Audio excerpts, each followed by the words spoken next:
Now, the British government has for a long time condemned and imposed sanctions on China over human rights abuses of Uyghur Muslims in the province of Xinjiang.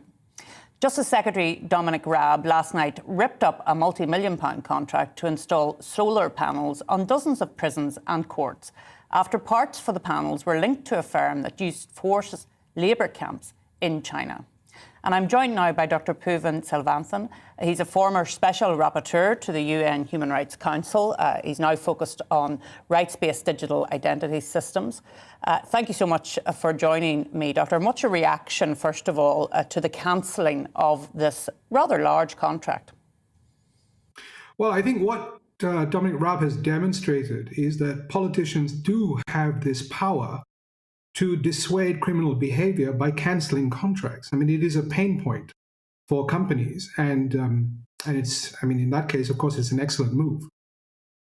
It is a big move, though. I think we all acknowledge that because I think it was December 2020 this contract was signed. But surely, given that it was signed at that time, more work should have been done behind the scenes in relation to the ethical sourcing, which, of course, is something that you're very concerned about.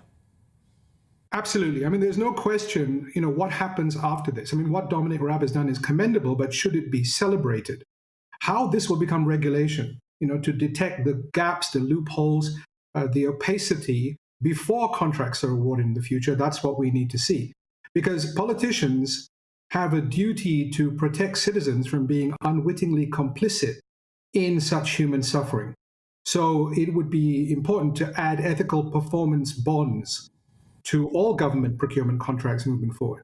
Yeah, I was going to ask you about that. What can we do? Because I know in the US they have taken some quite serious powers in relation to contracts with China. I think that bill went through last year. And you're saying that the way to deal with this is through bonds. I think that a performance bond is a normal process for a company to demonstrate that it is competent to carry out the work. Now, we usually have, performance bonds for delays in projects, et cetera, but usually the consequence of that is not to do with human suffering. Yeah. Now, we've had for a long time environmental impact assessments. Now, if you look at the consequence of having a social impact assessment, but including a direct worker voice component, if you're going to be making something at a particular factory, let's hear from the workers at that factory. I mean, it's not that you're suddenly going to build a factory to make the components that you're ordering. That must already exist. So you have a very a clear and easy way to get that transparency in at the beginning. If there's no disclosure, there's no contract. And I had one of your colleagues on a few months ago talking about the mining of cobalt in the DRC in relation to batteries for electric cars. So this is something that is becoming more of an issue. Tell us a little bit about the extent of modern slavery across the world. It's everywhere. I mean, I think that, we would be naive to look at any condition and assume or presume that there isn't some kind of taint to it. I mean, of course, there's always outrage. There's the sensational aspect of ripping up a contract. But in reality, modern slavery is stealthy.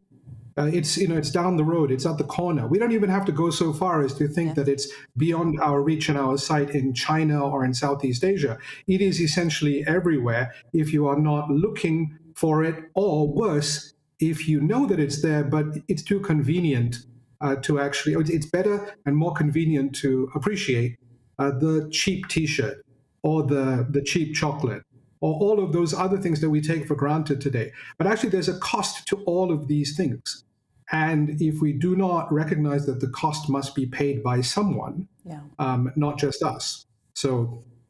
And I think that's very important because often we think, oh, we've got a bargain or whatever in a shop. But what is the actual cost of, as you say, that T-shirt or whatever other product it is? And sometimes we talk a lot in the UK today about slavery and the history of slavery and whether we should be doing more about recognising that. But of course, modern slavery is something that is with us now, and we should be taking action and putting pressure on not just our government, but on large corporations to take action on modern Well, I mean, it's slavery? interesting.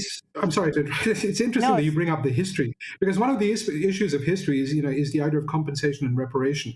What we're seeing in the internet age and in the digital age today is the idea of instant reparation. For example, there have been recent cases that have been happening in Malaysia where workers are now taking the companies involved to task, to court in the UK. And this is because those videos have been posted. I think, in fact, there was a news article, a feature on TV last week of how it is that these workers have been subjected to slavery in factories in Malaysia. Now, that means that the reparations that these workers are looking for is unjust enrichment from the profits that were made by these companies, for example, during the PPE, during rubber gloves, during when all of these things were required. It's not a case of reparations that have been soaked in over generations. You actually know the problem, you've seen the problem on TV, and you can actually now take these people to court immediately. And so that's what we need to have. We need standards of transparency, not a voluntary, nice-to-have option, which delivers sort of cherry-picked platitudes that come from the corporate spin doctors. What we actually need is to have an agreement that is like seatbelts. If a car is produced wherever it's produced, the seatbelts are the same around the world. What we need is something like that for worker voice, for modern slavery. These things must be standardized. Transparency must be standardized. Yeah, and it's an issue that I have taken a big interest in, so hopefully we'll be hearing from you and from others about the issue more in the coming weeks. Thank you so much for joining me on the programme today.